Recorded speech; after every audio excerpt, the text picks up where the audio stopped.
Kineski Realme započeo je pravu pravcatu ofenzivu na hrvatsko tržište i zasuo ponudu Mobis HR web shopa zanimljivim telefonima, od kojih su posljednji oni iz serije Realme 6. Nakon Realme 6 Pro i Realme 6 na red je došao i najskromniji među njima, namijenjen onima najplićeg džepa i najmanjih prohtjeva. Riječ je o Realme 6i kojim se bavim proteklih tjedan dana. Ako želite doznati sve o ovom telefonu koji košta ravno 200 eura u ponudi Mobis HR-a, nemojte ići nikamo i pogledajte ovu recenziju do kraja.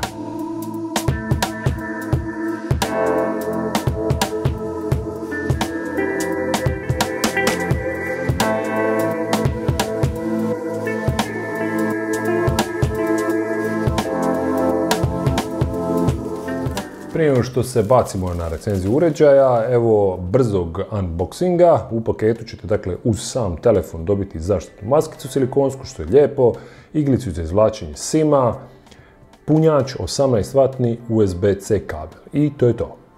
U pogledu dizajna Realme 6i posve jasno nalikuje na ostatak Realme 6 serije, dosta je sličan, premda opet malo drugačiji. Ovdje na leđima fura ovaj nekakav plastični poklopac sa nekakvim uzdužnim, odnosno vertikalnim šarama, i za razliku od one dvojice koji nose čitač otisaka na boku, on ga ima kapacitivnog na leđima.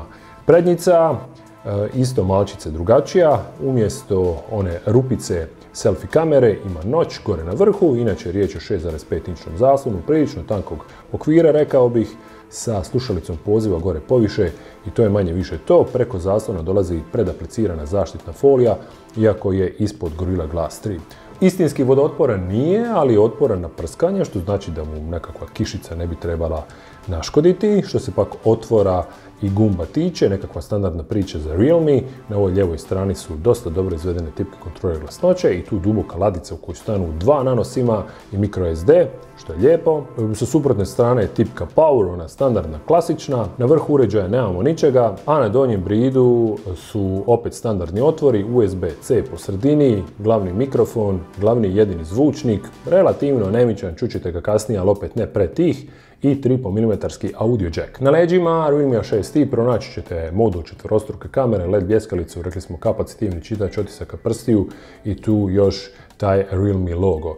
Realme 6i nije ogroman, mislim velik je, dosta, ali ne sad baš toliko ogroman da njime ne biste mogli baratiti, na to smo se već danas navikli. Nije ni pretežak, s obzirom da dolazi u tom plastičnom kućištu, ima bateriju kapaciteta 5000 mAh. Oni su na sve moguće načine olakšali korištenje uređaja jednom rukom, tako da podržava sve moguće geste razne, onda možete smanjiti prikaz ovako ako želite. Tako da nemam nekakvih naročitih zamjerki na ovaj cjenovni rang uređaja, plastičan je, ali nije to tako loše. U paketu ćete dobiti, vidjeli ste, i zaštitnu maskicu. Jedino što mi zapravo smeta što ona nije posve prozirana, nego je ova nekakva kao, recimo to tako, siva, pa onda malčice naružnije ovu njegovu bijelu boju koju inače zovu white milk. Ako vam se ta white milk ne sviđa, ima i nekakva green tea opcija i sad ovo ne mogu staviti da me ubiješ, ali evo ga, uspio sam. Onda to izgleda ovako, između ostaloga anulira i ovu grbu na leđima, pa se onda on više ne klacka, tako da i to je definitivan plus. Zaslon Realme 6i je 6,5 inčni IPS LCD, no za razliku od onih na njegovoj braći Realme 6 i Realme 6 Pro, ovdje imamo 720p plus rezoluciju i nekakvih 270 piksela po inču, dakle definitivno nije nešto sad što je super, ali ta nekakva pikselizacija nije uočljiva dok ga baš ne gurnete pod nos, tako da to ciljenu publiku ne bi trebalo zasmetati. Da je ovdje riječ o uređaju ipak nešto niže klase, osim te niže HD rezolucije, svjedoči i standardno 60 Hz osvježenje, dok ona njegova braća furaju 90 Hz osvježenje, pa ako vam je to napeto, rastegnite se malo više, isplati se, zaslon je definitivno ljepši, no i ovako ćete moći posve solidno uživati u nekakvim internetskim sadržajima, YouTube-u i slično. Podržan je dark mode, iako nije riječ ovdje o AMOLED zaslonu, pa onda sve skupa ono što je bilo na bijeloj podlozi sad je na tamnoj. Ako vam se to više sviđa, u svakom slučaju manje šteti i umara oči u nekakvim večernjim satima. Sprijeda u tom noću na vrhu zaslona Realme 6i ima 16 megapiksela elektronovnu kameru i ona nekako sabija 4 piksela u jedan i snima nekakve pristojne selfie fotografije u dnevnim uvjetima, može snimiti nekakav pristojan video također danju, dok u noćnim uvjetima nije nešto čime bi se mogla baš pohvaliti, tako da ako baš lupate selfije u mrčinama, pećinama, ne znam, mračnim hodnicima, onda Realme 6i definitivno nije za vas, ali koji zapravo jest. Na leđima dolazi sa 4 kamere, točnije 3 kamere i senzor dubine. Glavna kamera je 48 megapikselna, otvor blenda f1.8, riječ je o nekakvoj širokokutnoj. Ona sabija 4 piksela u jedan i zadano snima 12 megapikselne fotografije i Full HD video zapise, dakle ovdje 4K videa nemamo. Uz nju točnije na vrhu nalazi se 8 megapikselna ultra wide kamera, odnosno širokokutna. Onda imate 2 megapikselnu makro kameru i 2 megapikselni senzor dubine. Ako ste pogledali moje recenzije Realme 6 i 6 Pro, onda vam sučelje kamere nije nepoznato.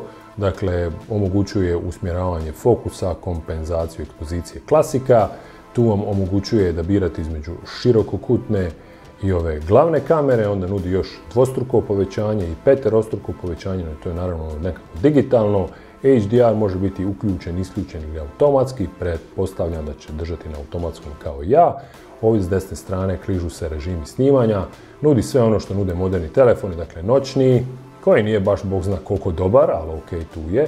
Portretni, koji je u stanju relativno pristojno zamutiti pozadinu iza subjekta dok ima dovoljno svjetla, možete snimati i u punih 48 megapiksela i onda tu pod više nudi vam ultra makro snimanje, ubrzano snimanje, usporeno, stručnjak. Dakle, to je ona kao nekakav pro režim snimanja u kojem onda možete kontrolirati balans bijele boje, ekspoziciju i slično. Što se samih fotografija i videozapisa tiče, oni snimljeni u dnevnim uvjetima su pristojni, dok oni u uvjetima umjetne rasvjete i noću nisu baš naročito za pohvaliti se. Dakle, rekli smo video snima u Full HD rezoluciji koji danju može biti pristojan pod uvjetom da se ne krećete, stabilizacija je inače relativno slaba pa je sve skupa treskavo dok hodate. U kvalitetu tih njegovih fotografija i videozapisa uvjerite se iz ovih fotki koje se već vrte u pozadini, stiže vam i nekoliko videozapisa, pa mi u komentarima recite mislite li da ta njegova kamera, odnosno te njegove kamere ipak mogu proći.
Jedan video prednjom kamerom Realme 6i, ako bi se neko odlučio snimati nekakav vlog ili nešto slično, onda bi to izgledalo evo ovako.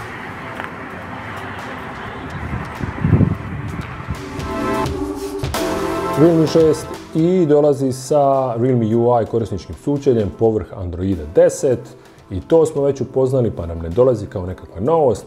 Zaslon zaključavanja je ono klasičan, vidite nudi otključavanje licem i čitač otisaka prstiju na leđima, dakle dovoljno je prst položiti i on ga stvarno brzo otključa ili jednostavno podignete pred lice, selfie kamera vas prepozna, sad ovaj tren nije jer sam iza kamere, ali evo ga, dakle funkcionira dosta dobro, slijećete na početni zaslon, sve to skupa je dosta prilagodljivo, dakle možete imati izbornik s aplikacijama, a ne morate, kako god vas volja, podržane su sve praktične geste, spuštanja zavjese s obavijestima, isključivanje zaslona dvostrukim tapkanjem po njemu, pa onda imate ovaj nekakav kao mali rubni izbornik koji također može biti od koristi. i dole navigacijske geste umjesto navigacijske trake.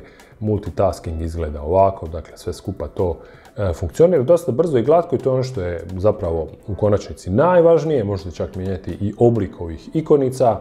Krajnja lijeva stranica može biti ona nekakav pametni asistent kojeg sam ja sad u ovom trenutku isključio, ali eto, sve je to dosta prilagodljivo i zbog toga mi se i sviđa. Realme 6i ima taj veliki prostorni zaslon, pa onda na njemu možete poprilično lijepo uživati u internetskim sadržajima, YouTube klipovima i slično. Nije on baš najoštriji na svijetu, ali posve će uredno poslužiti. Što se multimedije tiče, ima 3,5 mm audio jack na kojeg možete priključiti stave standardne slušalice, a onda s njima funkcionira i FM radio. Ovaj zvučnik na donjem bridu je nešto malo anemičniji no što bi ja želio, odnosno nešto malčice tiši, no ne bih rekao da je pretih. Evo, čujte ga sada. Do kraja pojačano. Zvuk, dakle, samo odavde. Ali ok, mislim da može proći.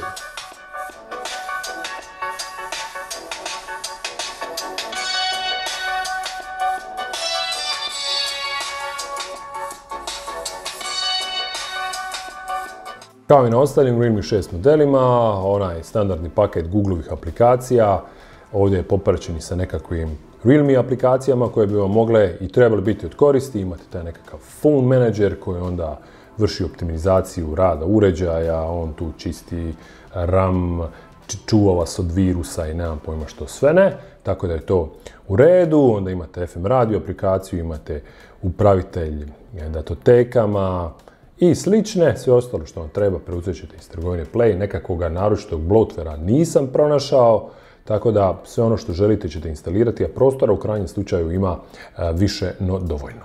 Mislim da je Realme 6i prvi telefon na mojem testu pokretan Mediatekovim 8. S-Grim Helium 980, 12 nanometarskim čipom, koji ovdje posao obavlja posve pristojno i solidno. Raspolaže sa 4 GB RAM-a i 128 GB proširive interne memorije, grafički koprocesor je mali G52 MC2 i on taj posao odrađuje solidno, dakle uređaj radi glatko, fluidno, bez nekakvih isprekidanih animacija i to je ono zapravo što je važno, a premda telefon nije namijenjen nekakvom gamingu žestokom, na njemu se mogu zavrtiti i zahtjevnije igrice kao što su PUBG, Real Racing 3 i slično i on će njih odraditi posve u redu. Nemojte sad tu očekivati, nemam pojma kakve frame rate-ove, ali dosta to dobro funkcionira. Sa kvalitetom telefonskih poziva, GPS-a, Wi-Fi-a, povezivosti nisam imao nikakvih problema, premda je riječ o prilično jeftinom telefonu. Primijetio sam da ne podržava onaj nekakav Wi-Fi 5G, 5 GHz, nego standardni. Za većinu to neće imati nikakvog učinka, sve će to funkcionirati najnormalnije. Ono na čemu nisu štedili je NFC, dakle ima i njega, tako da je i to lijepo. A posve jasno, najveći adut ovoga telefona uz nekakvu solidnu cijenu, odnosno omjer uloženog dobivenoga, je baterija kapaciteta 5000 mAh ispod njegove haube, pružit će dane, ja bih rekao, srednje intenzivnog korištenja. Na jednom punjenju preko 12 sati uključenog zaslona se može natući nekakvog srednje intenzivnog korištenja, dok bi oni nekakvi turbo gameri koji će na njemu visiti na PUBG-u cijeli dan i oni trebali biti zadovoljni. U paketu se dobije 18W punjač, punjenje nije baš nešto naročito brzo, trebamo 50 minuta za 50%, a nešto preko 2 sata da bi se napunila do 100%, međutim kad je napunite trajat će vam, rekao bih da nekakva normalna čeljad će ovo čudo puniti svako drugi, treći dan bez problema. Dakle, definitivno nije telefon s kojim ćete bojati se hoće li vam izdržati do nakon ručka. To su dakle benefiti te niže rezolucije zaslona i standardnog 60 Hz osvježenja. Eto ekipa, toliko od mene za danas o Realmeu 6i. Vidjeli ste iscrpna recenzija kao i obično, jer ovdje na kanalu Smartphone Hrvatska jednako su nam bitni i oni hyper, super, ludilo telefoni koji koštaju preko 100 eura, pa tako i ovi koji koštaju jedva 200 eura, jer naravno ima zainteresiranih i za njih. Realme 6 i vidjeli ste u ponudi Mobis HR web shopa košta 1500 kuna, to je nekih 206 eura, direktna link na kupnju ćete pronaći u opisu ovoga videa. Za tu lovu dobit ćete dakle prostran zaslon koji se možda ne može pohvaliti nekakvom izuzetnom oštrinom, ali je posve u redu za one koji traže prije svega veliki ekran i jaku bateriju, a jaku bateriju ima i ona je definitivno njegov najjači adut. Vidjeli ste i sami, preko 12 sati uključenog zaslona, teško se to može dobiti na nekakvom modernom flagshipu. Kamere su onako, mogu proći, aduti su dakle taj 3,5 mm audio jack, ima Gorilla Glass staklo na prednjici i zaštitnu foliju, prima 2 SIM kartice istovremeno i proširenje interne memorije koja je by the way bogata. 128 GB memorije u uređaju ovako niske cijene je poprilična rijetkost. Ja mu nemam toga šta nešto puno zamjeriti, rekli smo da je kućište plastično, pa će to neke zasmetati, no u ovom cjenovnom rangu to ne bi trebao biti nekakav problem. Volio bi da su te njegove kamere u noćnim uvjetima još nešto malo bolje, no to su snovi, možda se i može nešto još softverski to poštelati, a sve drugo posve u redu, rekao bih. Tako da, eto, ako imate i sami doticaja s ovim telefonom, imate nekakvih iskustava s njime i općenito s Realme brandom, recite nam to u komentarima ispod. Ako vam se ovaj video svidio, ako vas je zabavio, lajkajte ga, podijelite ga s drugima, a kako ne biste propustili nove, zanimljive video zapise, recenzije, testove, unboxinge i tutoriali na kanalu Smartphone Hrvatska, predlažem da se pretplatite, budući da je besplatno, bezbolno, a može biti i zabavno. Vidimo se uskoro u nekom novom videu, ajde, boj!